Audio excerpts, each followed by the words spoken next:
ओम नमो भगवते वासुदेवाय। ओम कृष्णाय नमः। हरे कृष्ण साथियों, पिछले वीडियो में हमने जाना कि जो व्यक्ति देवताओं द्वारा दी गई सामग्री को दूसरों की सेवा में नहीं लगाता, दूसरों के हित के लिए उसका उपयोग नहीं करता, वह निश्चित रूप से चोर कहलाता है। अब भगवान हमें बता रहे हैं कि पापी कौन होता है। आइए सुनते हैं इस संबंध में भगवत गीता अध्याय 3 का यह श्लोक। यज्ञशिष्टा सिनः संतो मुच्यन्ते सर्वकिल्वी सह भुजन्ते ते त्वघं पापा ये पचन्त्यात्मकारणात्।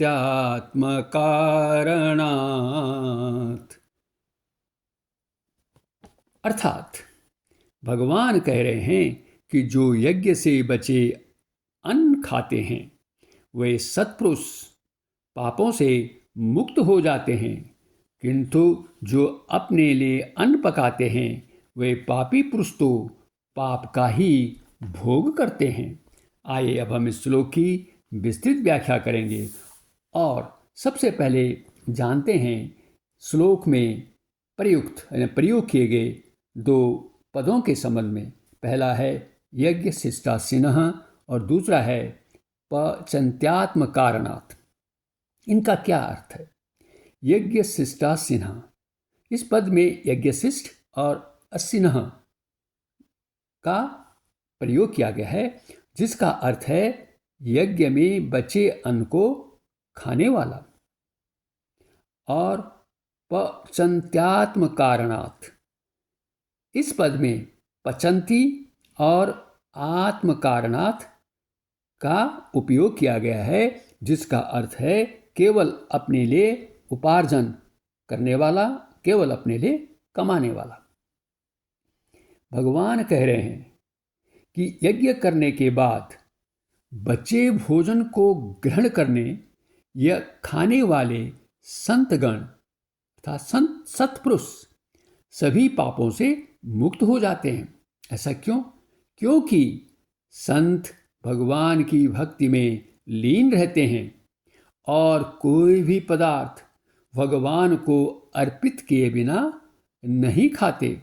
इस प्रकार जब भोजन बनाकर सबसे पहले उसे यज्ञ में अर्थात भगवान विष्णु को अर्पित करते हैं तो वह भोजन साधारण अन्न नहीं रह जाता, बल्कि वह प्रसाद बन जाता है।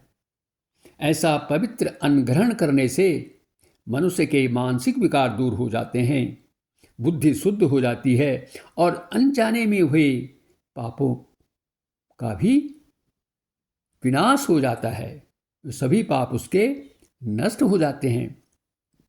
यह जो विवरण है इस श्लोक का एक सकारात्मक पक्ष है। लेकिन जो मनुष्य स्वार्थी होते हैं, केवल अपनी इंद्रिय तृप्ति के लिए ही कर्म करते हैं और जो कुछ भी कमाते हैं, उपार्जित करते हैं, उसे खुद ही खा जाते हैं, ऐसे मनुष्य पाप खाते हैं और क्या कहलाते हैं? वे पापी कहलाते हैं। और यह इस श्लोक का नकारात्मक पक्ष है। अब प्रश्न यह है कि भगवान यज्ञ शिष्ट अन्न खाने के लिए क्यों कह रहे हैं? इसका कारण यह है कि इस सृष्टि के संचालन और सभी प्राणियों के भरण पोषण में देवता, ऋषि, पितर, मनुष्य और अन्य सभी प्राणियों का पारस्परिक सहयोग है। देवता मनुष्यों को उनके कर्तव्य कर्म के लिए आवश्यक सामग्री देते हैं। अगर वे हमें आवश्यक सामग्री नहीं देंगे तो फिर हम कोई भी कर्म नहीं कर पाएंगे।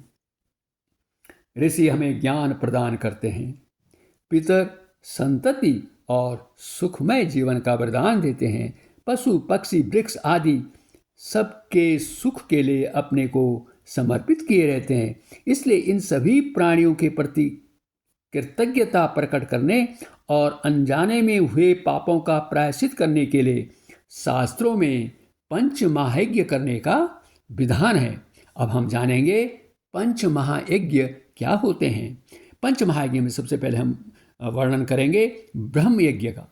इसमें क्या होता है? वेदों और धर्म ग्रंथों का अध्ययन करना, अध्यापन करना। और जब अध्यापन का विषय उठता है तो यह क्या है? निःशुल्क होना चाहिए, फ्री में होना चाहिए। देव यज्ञ, हवन और देवताओं की पूजा करना। जीवन में भक्ति के विभिन्न साधनों यथा श्रवण, कीर्तन, स्मरण, अर्चना आदि द्वारा उपासना करना। पितरयज्ञ, माता पिता और पूर्वजों का तर्पण करना, उनके नाम पर दान देना आदि कई कार्य किए जा सकते हैं। भूत यज्ञ, समस्त प्राणियों को उनके योग्य भोजन देना। मनुष्य यज्ञ, अतिथियों का सत्कार करना, जरूरतमंदों का उनके आवश्यकताओं के अनुसार उनकी सहायता करना।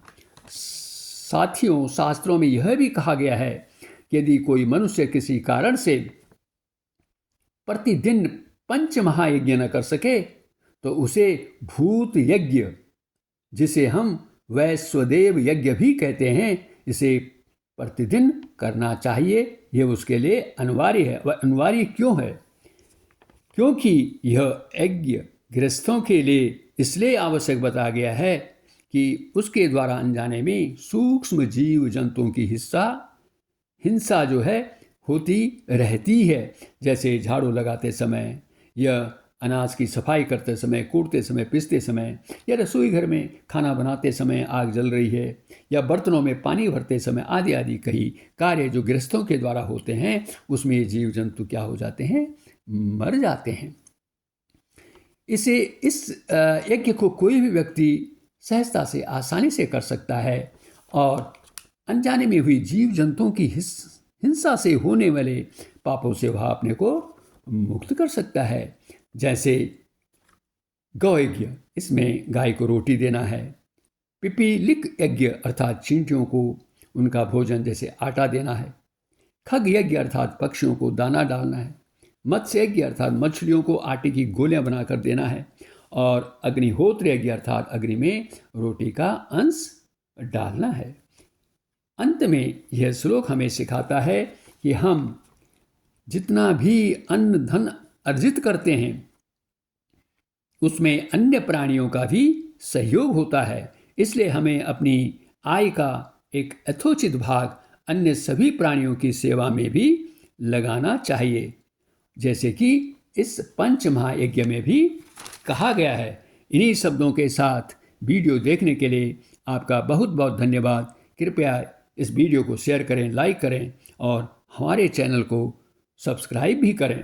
अगले वीडियो में आपसे पुनः भेंट होंगी और जानेंगे कि सृष्टि चक्र की सुरक्षा के लिए और इस संबंध में हमें क्या करना है, इस जानकारी के साथ।